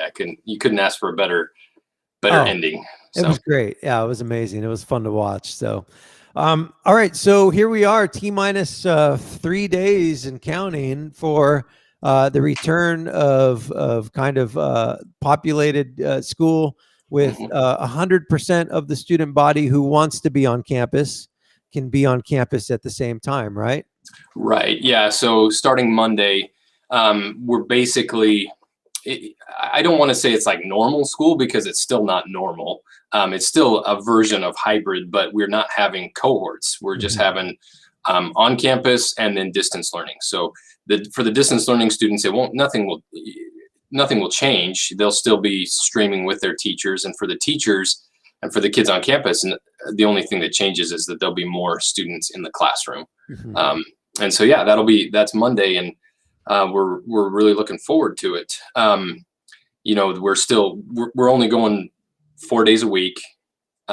Wednesday will still be a distance learning day. And we're still sticking to the schedule where we finish our in-person classes at 12:45. And the reason for that is just because we're not to the point with public health guidelines that we can do lunch. We don't have the capacity to adhere to the distancing, because it still says you should have 6 feet distancing while kids are eating lunch, and we don't have the capacity to support that right now. Okay. With our hope is, as things begin to open up, and I mean, there's been some very promising news from the state as well as the county. As things open up next fall, I think it'll look a little bit more normal. At least that's our hope. Now, the question that I've gotten is, what's the purpose for the Wednesday at home? Is it like a massive cleaning day for the campus, or what exactly is going on that the kids can't be on campus 5 days? So that's a great question. Wednesday normally is our early release day to begin with. Okay. It's for teacher collaboration. We have that time set aside. So even during normal school, the kids are done a little bit early that day.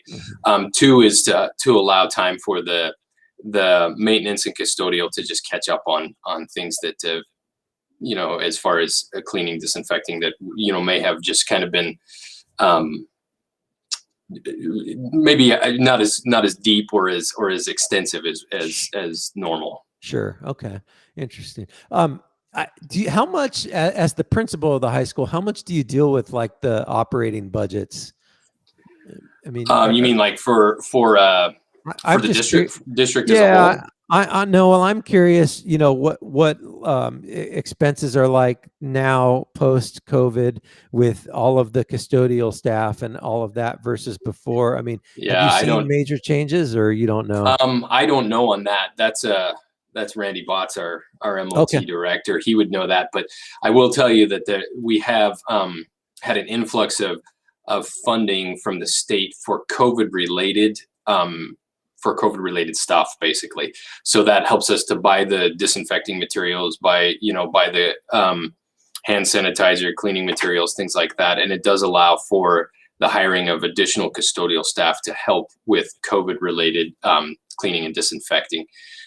That's one thing I will tell you, like a lot of the money that we've seen from the state is one-time money. And maybe when you have Aaron on, you can ask him all these questions about the finances, but it's one-time money that can be used for COVID related stuff, or for like learning loss, where students have definitely lost some of their academic progress because of the pandemic.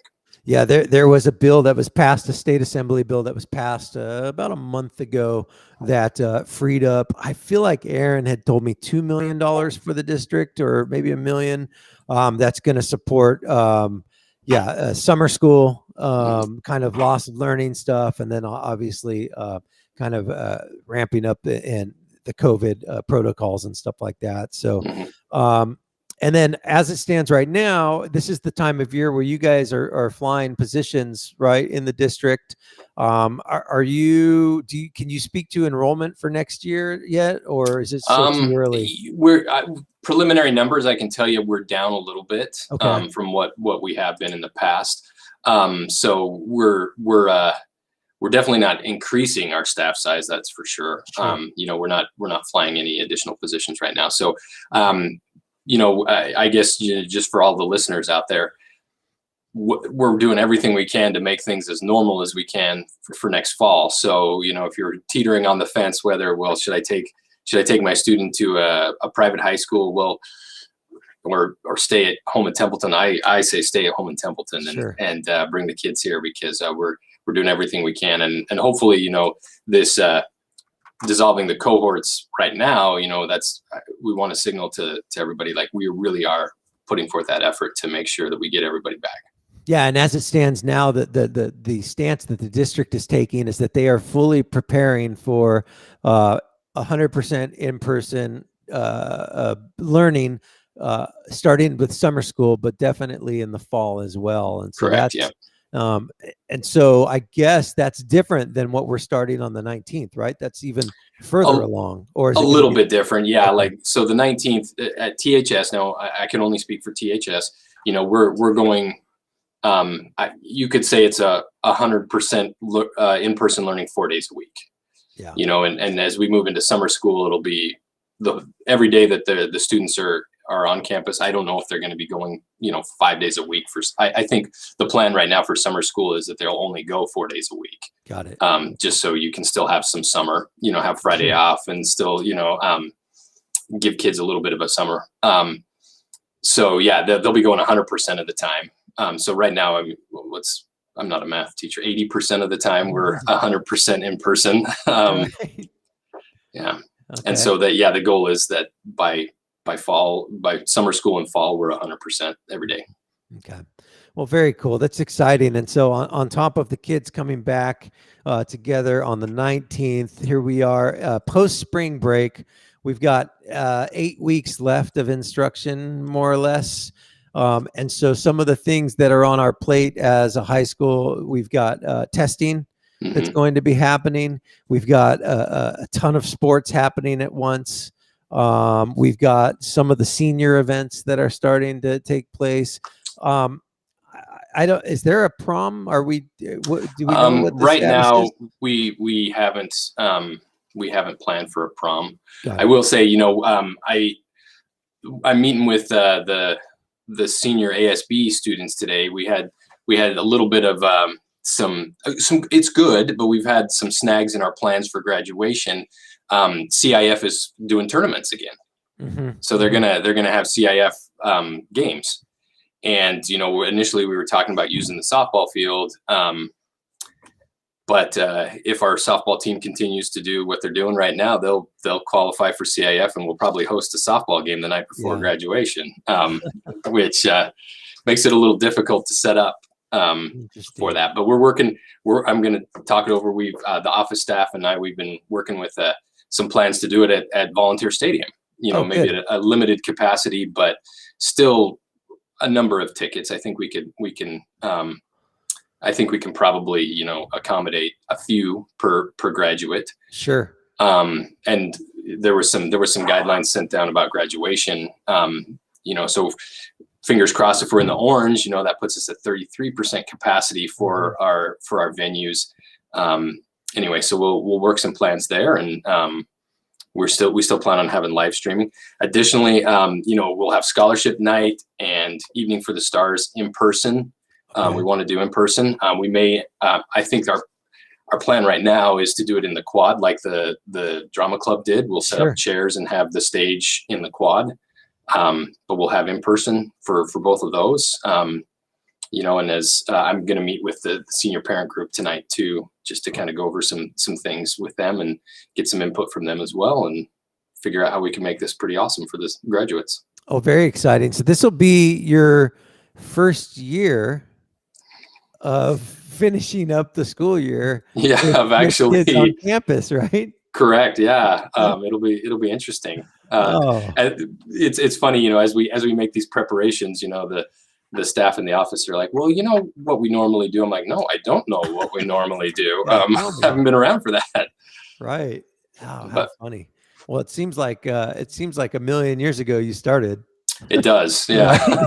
And I'm 10 years older. Oh, wow.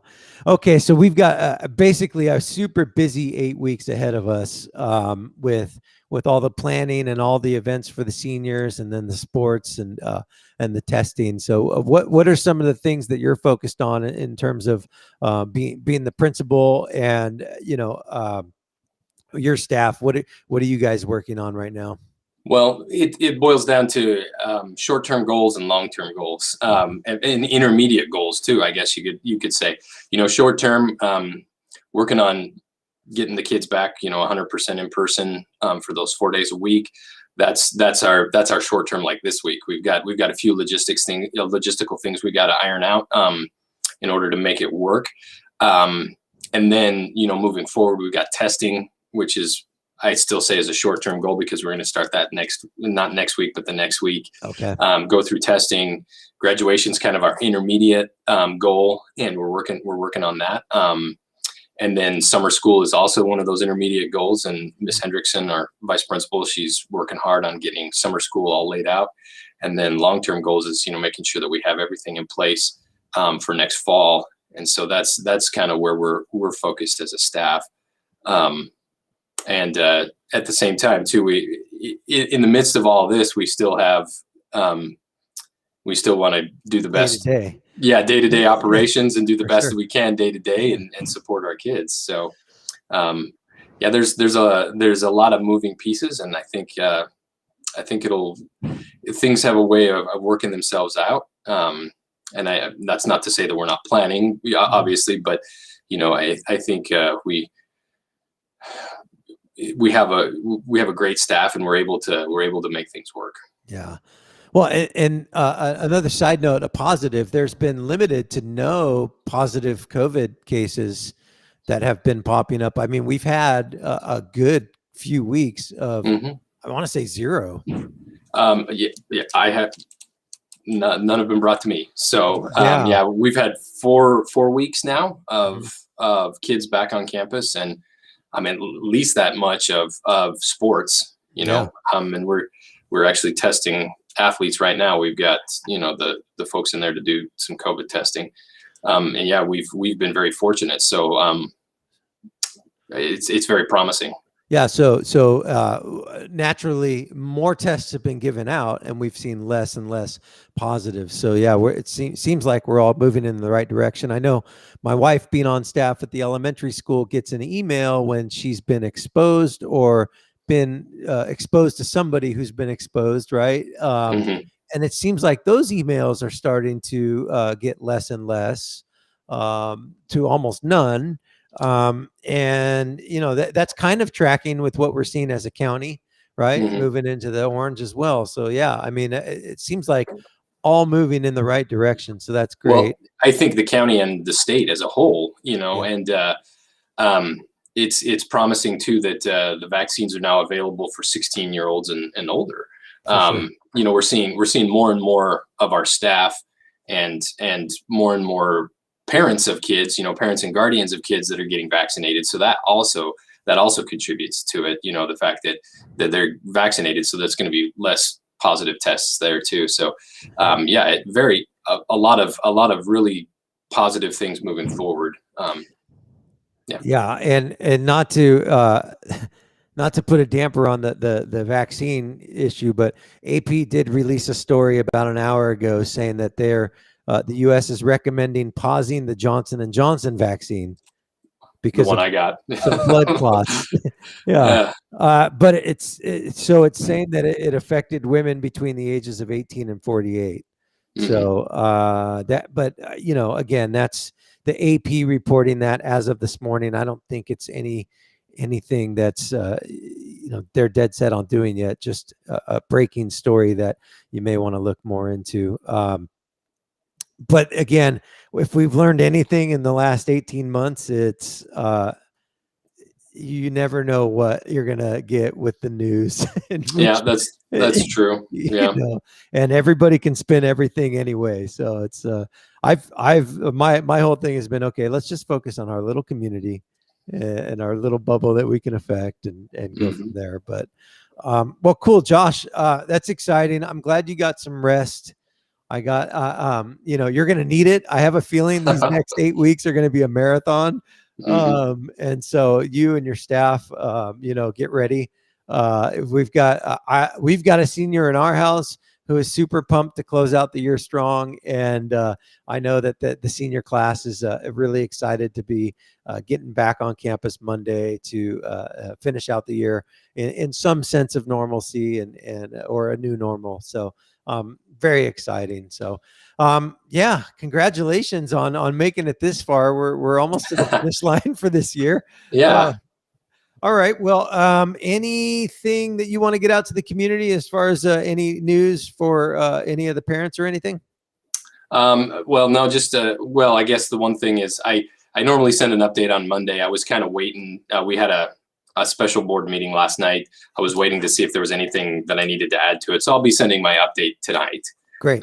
Yeah, instead of on Monday or instead of yesterday. So I didn't forget. I just was waiting to see if there were any more updates to add to it. But I'll be sending my weekly update up this evening. Yeah, in the meeting last night, I got on at 6:15. They had sound issues till about 6:21 ish. They got that figured out, and then by 6:27, the meeting was over. Yeah, I mean, it was just like, okay, this is what we've all agreed on previously. This is what the plan is. Everybody in favor? Yep, good. Okay, next.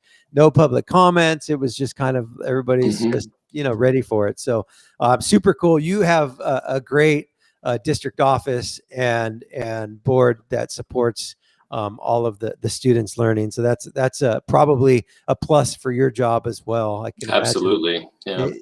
Not every principal is probably in the similar situation. So you've hit the jackpot. Yeah, we really do have a great district leadership and district staff to help us out. They're fantastic. And the board, I can't say enough about how awesome our board is. We get to meet, we have board members that are assigned to each of the sites, and Trustee Swan is our high school one, and she is so supportive and so awesome. Mendy is amazing. Yeah, she's great. And she's a Bearcat. Just FYI. Oh, okay, yeah. Which, speaking of Bearcats, do you have any bets going with the principal at Paso? I was actually going to give him a call today and see, who is the principal now? I don't even know. His name's Anthony Overton. Okay, Anthony. Overton. Yeah, we got to make something happen this week. Let's make it interesting. I'm a Bearcat, but my kids are Eagles, and so I'm obviously rooting for the Eagles, but. I'll throw something out there. Both he and I have, great heads of hair. So maybe, buzz our hair or something like that. I don't know. I like it. Very cool. I don't know if he'd be down with that, but I'll give him a call today and see what he thinks. That's awesome. Well, cool. I look forward to Friday night. I'll see you out there. And thanks again for coming on this week. And we will check back with you next week. All right. Thanks for having me, Mike. All right. Thanks, Mr. Aston. See ya. See ya. All right, that's Josh Aston, the principal at Templeton High School. He's amazing. We hit the jackpot with him for sure. He came over to the district the beginning of school year last year. It was his first time, and he has just had a wild ride in regards to what you would typically get from high school principal experience. So, all right, it's 8:56. Anthony Reed's in the house, checking in with us. Incidents and actions. The late breaking news is they're serving a search warrant right now at the home of Ruben Flores in Arroyo Grande again. They did one in March 15th and 16th. And then they're back out there. Actually, about an hour ago, they released a story saying that at 2 p.m. they're going to have a major announcement regarding the Kristen Smart case. Mm-hmm. And then right after that, what happened? KSBY showed up at Ruben Flores' house, and they're doing another search warrant. Yeah, so if you look at the comments, I did put updated information in there as I got it from my sources. And so from what I can gather this morning from that is that Paul Flores has been taken into custody. Okay. In his from his home in San Pedro. Got it. As well as his father, Ruben Flores, has also been taken into custody. Wow. So that's some developments right there. And so I was listening on the KSBY video that they just did. They did a live shot. So if you missed it, I posted it there in the comments. And so during that live shot, you could hear like hammering and drilling and things like that. So they're working on the property. So they're doing something. Yeah. So like I said, Paul Flores and his father, Ruben Flores, have been taken into custody. Interesting. Okay. And so Paul Flores has never been named a suspect up until last month. He's always been a person of interest, but never been a suspect, and he's never been arrested. But now he's, as of this morning, been taken into custody along with his dad, and they're at his dad's property in AG. So that's huge. Yeah, I mean, for this to play out how it sounds like it's going to play out is going to be probably just I can't imagine the pain and the relief and all of the emotions that the family are going through with this thing. So we'll definitely keep on top of that, but prayers definitely to that family, and hopefully they get some closure to this soon. So it's been 25 years too long. So yeah, for sure. Yeah. Wow. All right. Well, Anthony, I'm sure you and I will both be glued to the press conference here at 2 p.m. When the sheriff addresses it. And so outside of that, we appreciate you taking the time today to keep us posted. Yep. I'm looking forward to tomorrow, and I'm looking forward to 2 o'clock. Awesome. All right. Thanks, Anthony. All right. All right. See ya. All right, Anthony Reed, Paso Robles Incidents and Actions. Again, the breaking story of the Kristen Smart case. Paul Flores and his father Ruben have both been taken into custody, and they are in fact searching Ruben's Flores's house in AG again. So, it looks like we're moving towards some progress in that case. And so KSBY is going to have a news conference at 2 p.m., I think, with the San Luis Obispo County Sheriff's Department. So good stuff. All right. It's 9 o'clock. This is the Tuesday, April 13th edition of the Morning Buzz. We appreciate you hanging out with us today. Thank you so much for trusting me with being able to provide you entertainment and news and information and community and hopefully some positivity. It's Tuesday. The sun's going to come out today. It's going to be in the mid-high 60s. They say that every day, and then it gets into the 70s. So let's hope it gets into the 70s again today. So that's it. Hope you guys stay well. Remember, small steps in the right direction are you moving in the right direction. So small steps count.